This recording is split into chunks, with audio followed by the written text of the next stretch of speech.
Good morning, everybody. Today we have Brigadier General Kevin Killea, who's the Chief of Staff from Combined Joint Task Force Operation Inherent Resolve. He's going to be briefing us live from Southwest Asia. He'll make a few opening comments and then take your questions. We've got about 35 minutes for this briefing, so we'll call on you for questions. I think we're going to do this Phil Donahue style today. Roger over here is going to be walking around with the microphone. That'll enable the General to hear you a little better on the other end. If you wouldn't mind, please identify yourself and your organization since he cannot see you. But without any further ado, sir, we'll pass it off to you for any opening comments.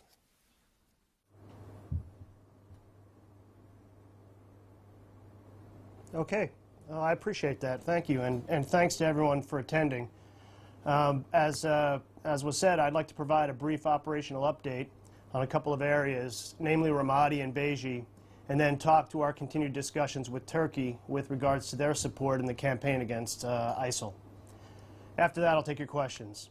So in Ramadi, the counterattack continues in the isolation phase, with the ISF making daily progress. The ISF are conducting operations from multiple axes and are executing their planned scheme of maneuver. It's a difficult fight, to say the least. Some days one axis will advance significantly, and the next day that same axis will get delayed by heavy contact with the enemy or obstacles. But overall, progress is being made by all axes in Ramadi. The ISF forces remain measured and deliberate in their advances, and they are taking the necessary time to clear the ground that is littered with ISIL obstacles and IEDs. As you can imagine, explosive ordnance disposal teams and equipment are an extremely important resource for the ISF right now.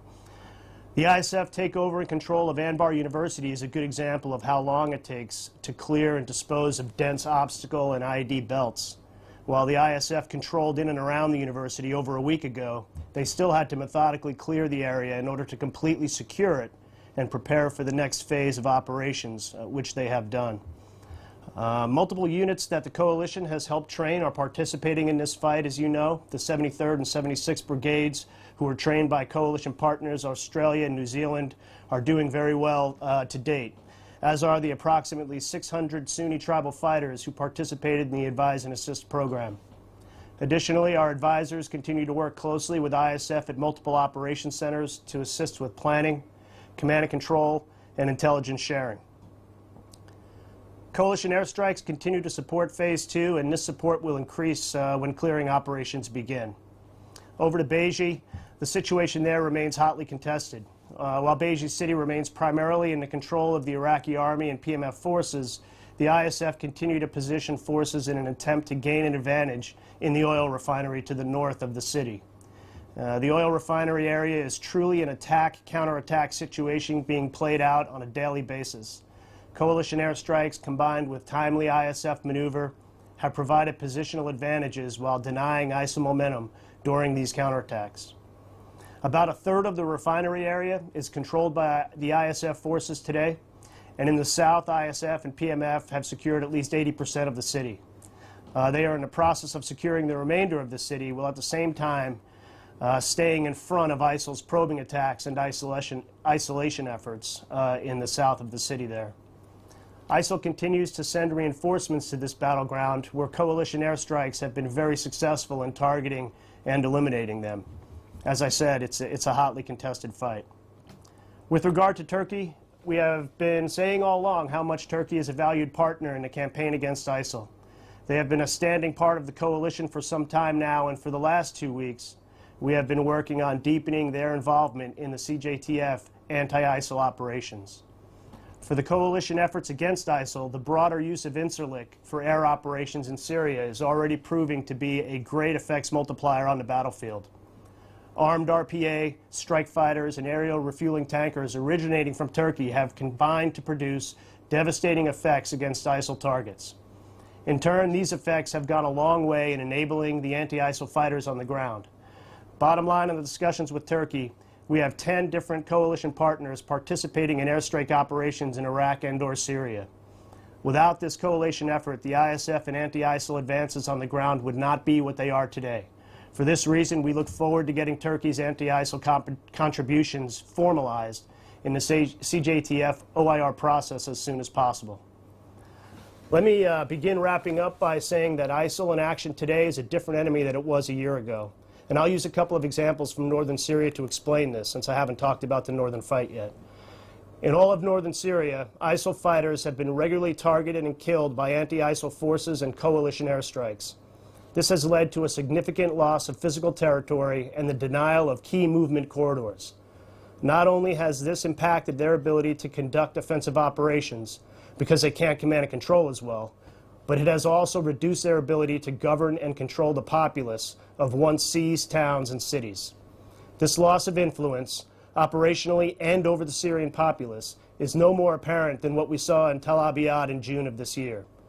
The ISIL loss here led to the stagnation of their advances in this region. Hasaka is also a great example.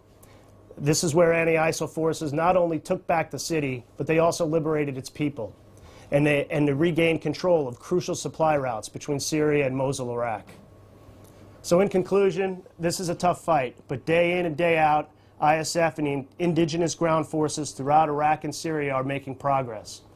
They are all motivated to see this through because they're in a fight taken on by partners against an enemy that must be defeated. Thank you, and I'm ready for your questions. Okay, we'll go Barbara. Thank you, General. Barbara Starr from CNN. We haven't talked in a while about the pursuit of high-value targets and how, if you were successful, how that could change the battlefield for you. So let me ask you two things. If you could get Baghdadi, and I assume he's still a target you want, so it's not hypothetical, if you could get to him and capture or kill him, what's your assessment on how that would change ISIS's abilities, strengths, what it would mean to the battlefield if you could get to Baghdadi? And secondly, you talked about northern Syria, what's your current assessment about how well dug in ISIS leadership is in Raqqa, since that is their self-declared capital? Thank you.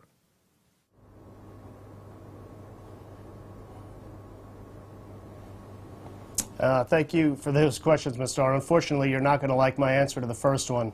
I don't have any perspective or details on HVI situation, targeting, effects on the battlefield. I can direct that question to the proper folks here in theater who can give you that answer. With regard to ISIS leadership in Raqqa, I think that how well they're dug in, Raqqa has been taking a beating for some time now. I think that will be seen when the YPG forces and the rest of the anti-ISIL forces in the north continue their advance south. And only then will we see how dug in they truly are. Tara. Thank you, General. Tara Kopp with Stars and Stripes. Is Turkey still hitting the PKK in Iraq? And do I have to hit a button so you can hear me? Can you hear me?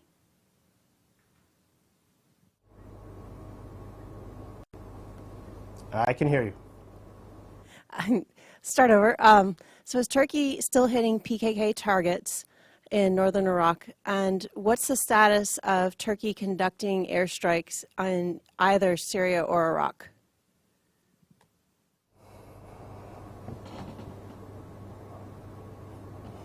So, as I said in my opening statement, we are in discussions with Turkey right now to form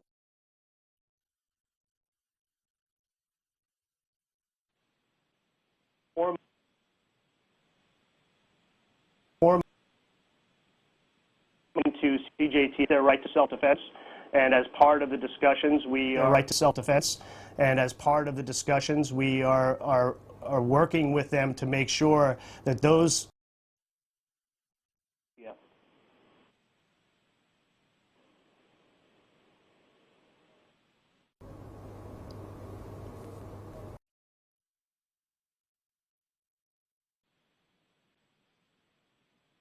Glitch there, General. I don't know if you're able to repeat that.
Okay. We're fine with just sound. Okay, I've got you loud and clear. All right, sir, we got you back too. We lost you. If you wouldn't mind starting again, Tara Kopp had just asked you about Turkey contributions.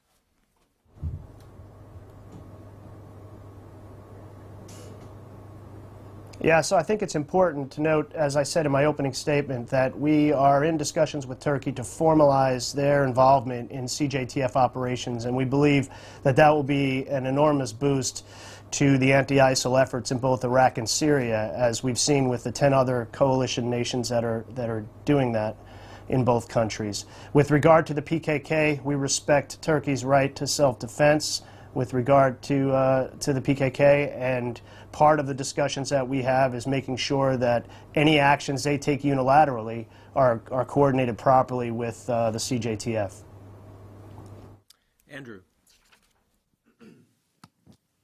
General, it's Andrew Tillman with Military Times.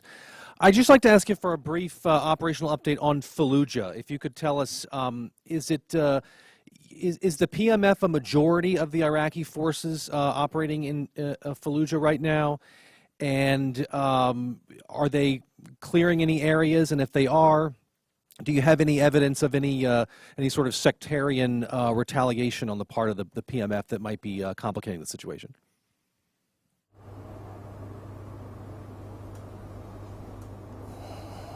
So to answer the first part of your question, I think that it's fair to say that the PMF are throughout the battle space, but especially in the Fallujah area. There's a lot of fighting north and northwest of Fallujah that the PMF are involved in. I don't have an answer to the second part of your question about sectarian responses. Christina. Hey, General, it's Christina Wong from The Hill. Thanks for doing this. Back to the Turkey, wanted to know what's holding up their integration into the coalition, whether it's a matter of technical or logistical integration, or is it more of a policy decision in getting them to agree to certain things?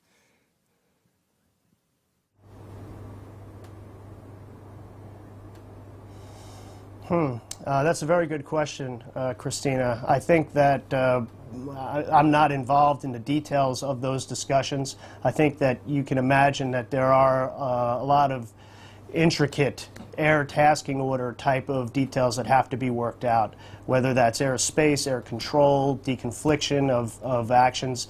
They share a border with both Iraq and Syria, as you know, and so that complicates it a little bit more than folding in any of the previous coalition partners that don't share a border into the CJTF operations. I wanted to also ask you about the Syrian Train and Equip program. Has the second class graduated yet, and would they go out after being trained, or would they wait for the third class that's being trained?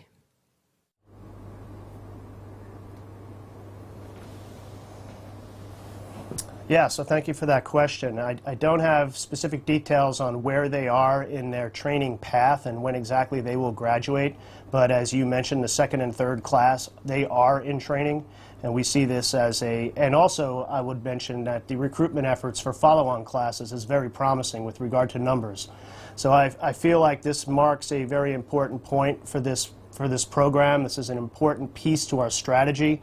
The enabling of ground forces, indigenous ground forces, to fight ISIL, because as the Secretary said yesterday, this is the long-term solution to defeat ISIL, is the enabling of indigenous ground forces. General Lucas Tomlinson with Fox News. Do you have an update on the ISIS chemical weapons attack against the Kurds?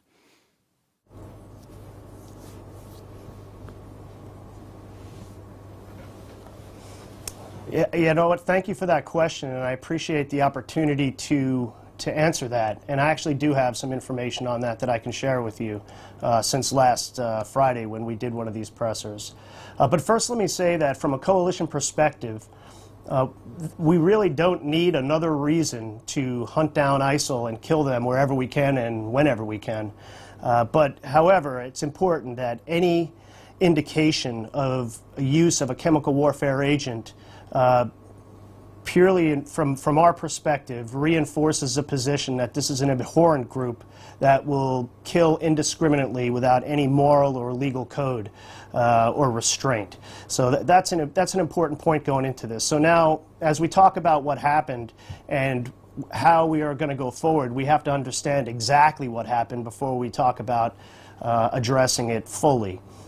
So the attack that happened last week around August 11th, up near Makmur, and it involved a mortar attack against the Pesh near their flot.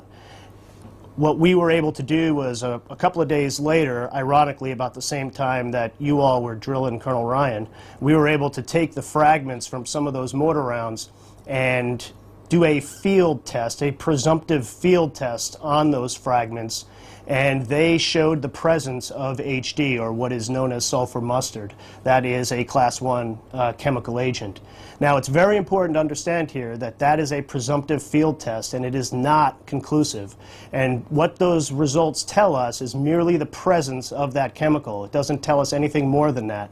So it is going to take us a couple of weeks to do the full testing on those fragments to figure out exactly what was contained in or on those mortar rounds before we make a determination on exactly what it was, potentially how much it was, and maybe even where it came from. So I would ask everybody's patience on that until the formal tests, the full tests, are returned. General, on a different note, is it true that you would like the Aussies to begin bombing targets in Syria?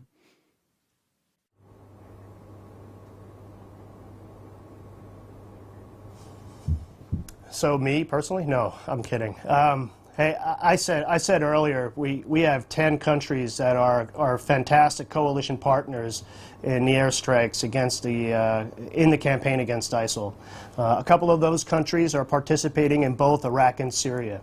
I will let the governments of Australia and the coalition work through that and determine exactly how we can best utilize those forces. Their contributions to date have been enormous, and we look forward to future contributions by Australia if that's what they decide to do.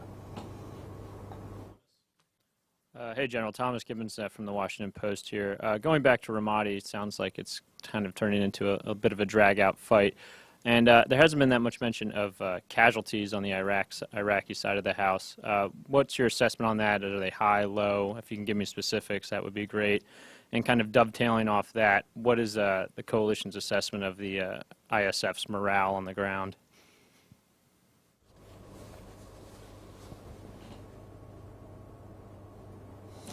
Okay, so to answer the first question, I think, as I mentioned in the opening statement, the isolation phase continues, and on a daily basis we see a tightening around Ramadi. Nearly on every axis is closing in on a daily basis, and from my assessment, from what I see, I think it's clearer and clearer that the ISIL forces are having a harder time replacing dead fighters because the access to Ramadi, the accesses, the different avenues of approach are being restricted more and more each day.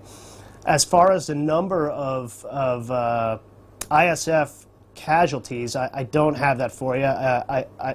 I think that's available. I don't know, but I will defer that to CENTCOM PA to look up the details of that. And your last comment on morale, well, I don't have a direct litmus test from where I am on how the morale is on the ground. I can only look at the effects that they're having on the ground and the progress that they're making in the face of a very arduous task. Densely populated urban terrain, significant obstacle belts, IEDs left and right, and all of that covered by fire. A lot of snipers as well. I should take this opportunity to talk about the combat engineers, the ordnance disposal teams who have gone in to counter the IED belts that surround Ramadi.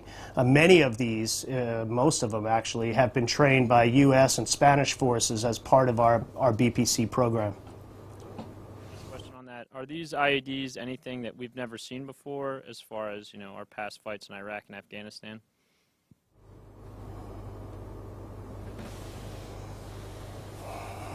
Another great question, and the best way I can answer that is to say that the IED threat is a global threat, and it constantly evolves.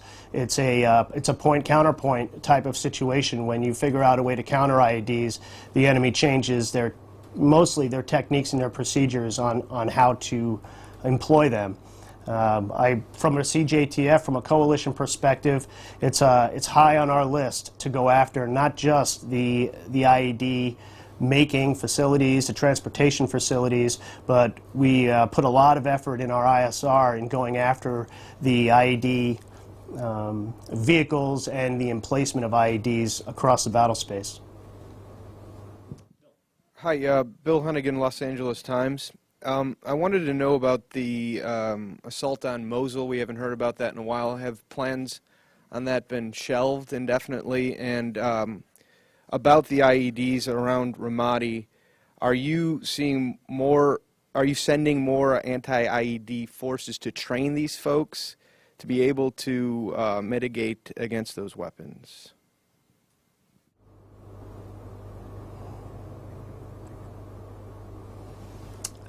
Okay, so the first question on Mosul, I would say that the counterattack on Mosul is not quote unquote shelved indefinitely.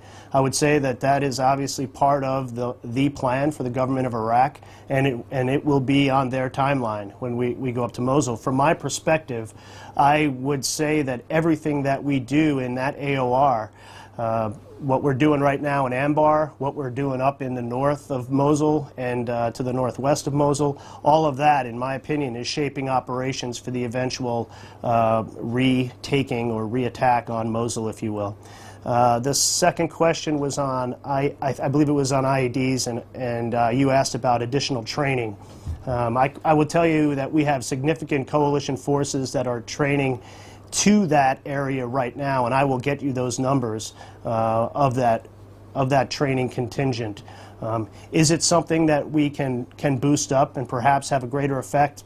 Sure, I think we look at that every day, but we also look at all the other pieces of the counter-IED network that we can use to help address that threat, whether that's ISR or other network intelligence type avenues to defeat that device. And truly, that device has become ISIL's lead weapon of choice in any kind of probing attacks or even setting up future offensives where they go into new areas.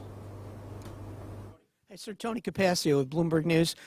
And the F-16s in Turkey, can you give us a sense of whether they've been flying regularly as part of the air tasking order? And kind of in layman's language, what advantages do you get from flying from Incirlik versus from Kuwait or some of the more faraway bases? And then I had a follow-up on IEDs.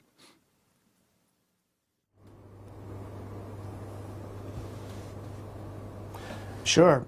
Yes, they are flying regularly from the ATO, and that has been a fantastic strategic location for us to fly from to support anti-ISIL efforts in Syria and Iraq.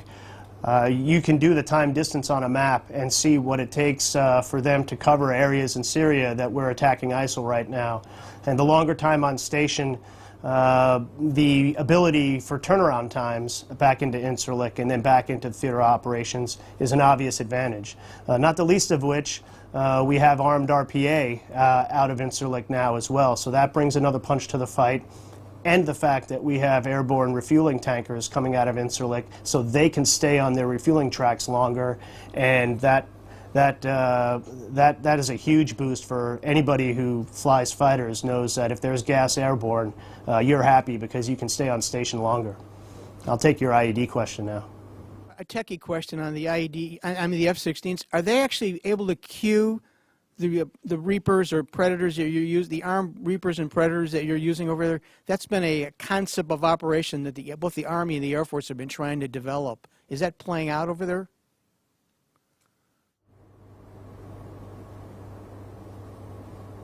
I'm sorry, I can't answer that question, but I will take that and get back to you if I can get you the details on that. It's a good.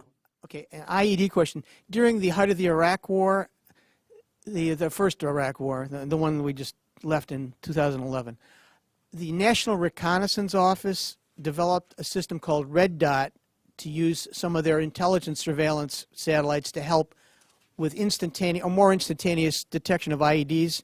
I've been told by the NRO that the Army is now using the red dot system to help with IEDs. They weren't sure if it's being used in Iraq, but is it, by the way?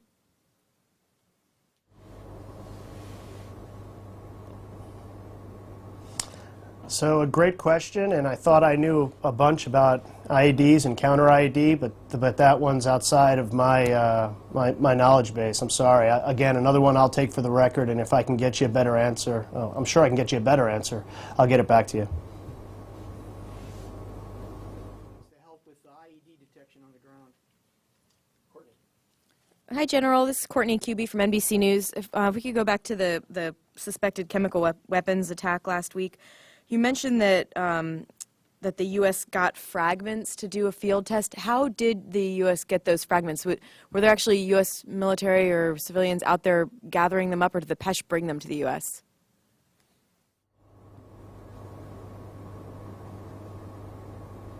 Yes, the PESH brought them back to basically a camp that's near one of the operations centers deep behind the flot, which is why it took a couple of days for us to be able to analyze those in the field. Concern about the chain of custody then, if it was several days after the attack and the U.S. weren't actually the ones who were there gathering up the fragments, is there any concern that the samples could have been tampered with, or that they aren't exactly, pure to be testing?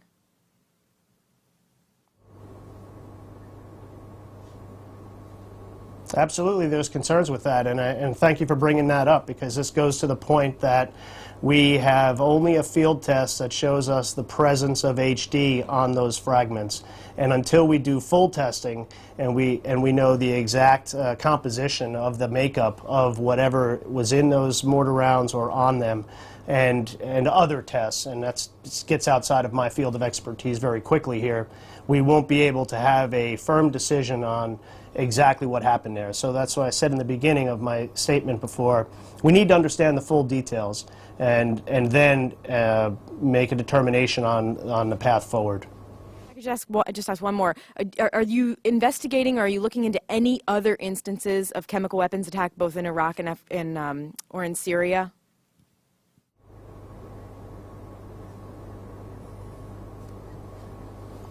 I am not aware of any that we are investigating at this time, beyond the 11th of August attack that we had the positive field test on.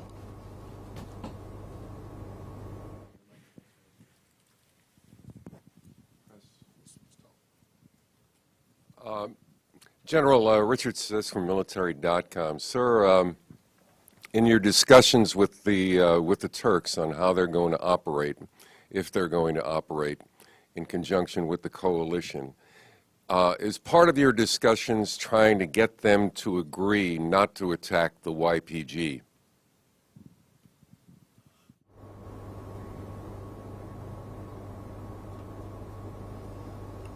So that's a great question. I appreciate it. I think the focus of the conversation with the Turks right now is to focus on anti-ISIL campaign that we are doing in Syria and Iraq. The YPG has come up in the past in earlier discussions. I think that the Turkish government understands our position on the YPG, that they have been a credible, reliable partner on the ground in the fight against ISIL in northern Syria, and I just leave it at that. I don't know any further details with regard to any kind of restrictions or qualifications in that area.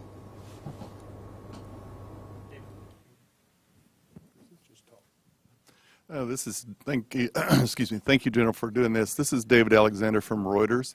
There was a significant jump in the number of munitions released per day in July. I wonder if you have any indication yet whether that has continued into August, and if you can explain why that may be happening. Or if there's better targeting, for example, from the ground or something.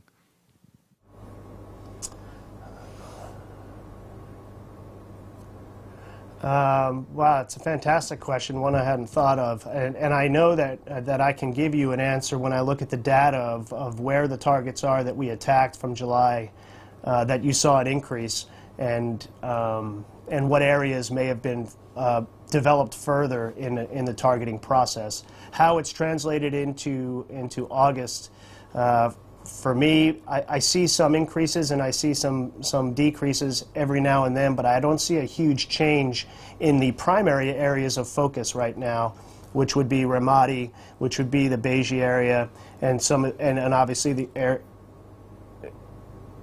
Okay.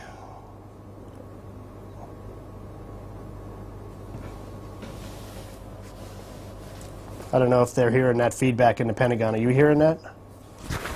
You're not hearing it?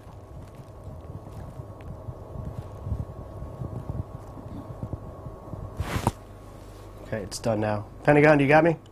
We got you just fine.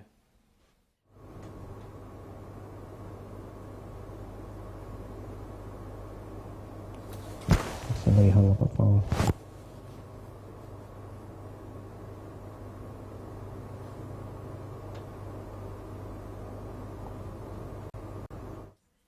We hear you just fine. Can you hear us?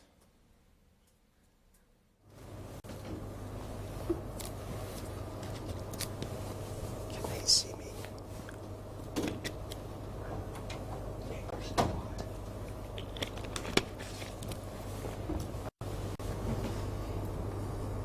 Can you hear us? Hello, hello? We'll see.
We'll take anything. We'll take audio only.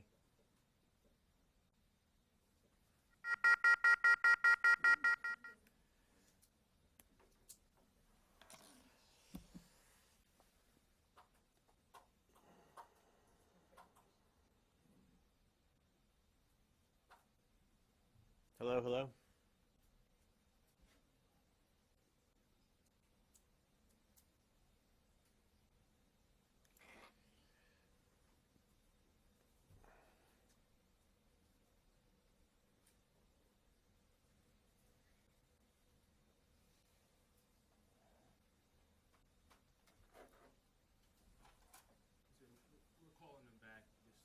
Okay.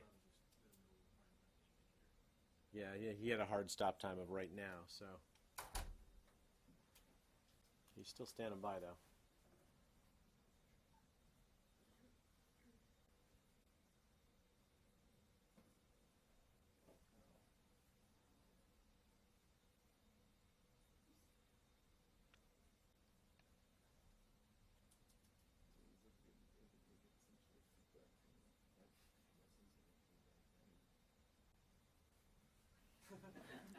Can you hear us? 1, 2, 3, 3, 2, 1.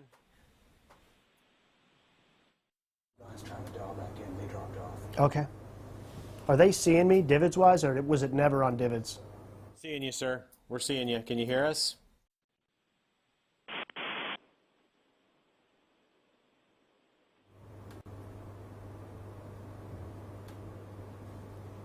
Yeah, I have you. Yeah, I have you. I know your time is short. Do you have time for 2 more?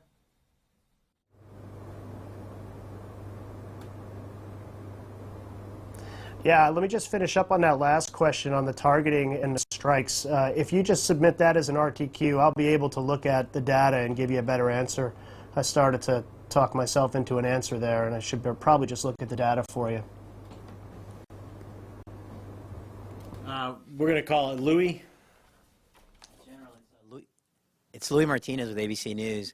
I have a couple of follow-ups. When you talked about the chemical investigations, you said that there were no other ones ongoing, but there was an incident in Syria 2 weeks prior to the one that you mentioned that seemed to have been confirmed also as involving some kind of blistering agent. Was it the same kind of HD that we found on August 11th? And there was also an incident 2 days later to the August 11th one that was also being reported allegedly as involving chemical weapons.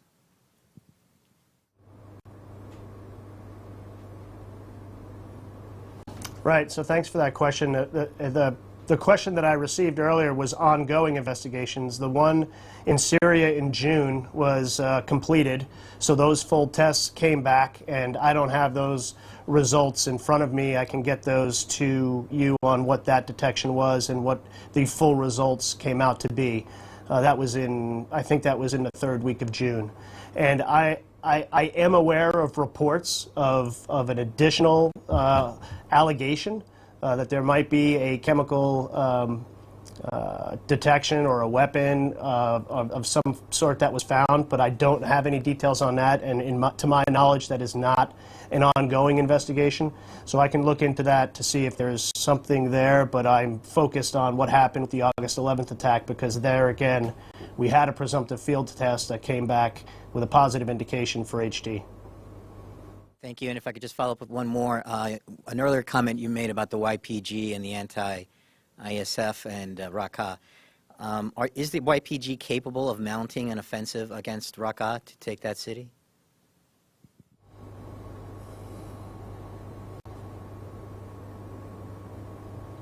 I think that the ISF forces in Iraq and the anti-ISIL forces in Syria, along with coalition air power, are capable of defeating ISIL over time. I think the strategy is a sound one, and I think it's yet to be seen how soon Raqqa is taken, but surely that is a jewel for ISIL and will not go down easily. That'll be a heavy fight when that occurs.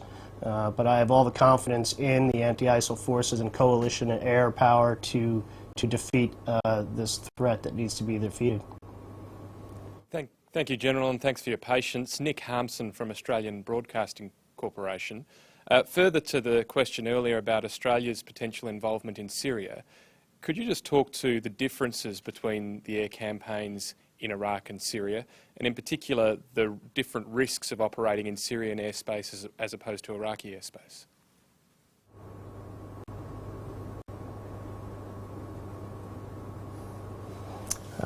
Those are great questions that they demand some detail with regard to how the CFAC prosecutes their ATO. So I would defer that question to CENTCOM, who could get the proper people from the Combined Forces Air Component Command at the CAOC who control that, and to give you a proper answer on that. General, I know we've used up your time. Lucas has one follow-up, which he questions will be short and in one part. General Lucas Tomlinson, Fox News. How did the PESH, did they just pick up these fragments with their bare hands and deliver them to the Americans just unannounced? And is the U.S. doing the final testing right now on these fragments? Thank you.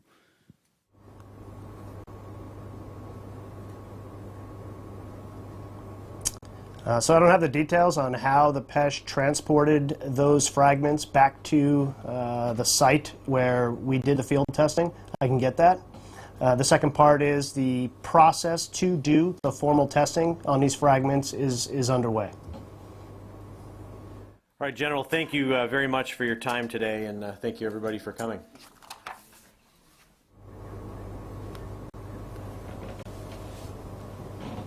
Thank you.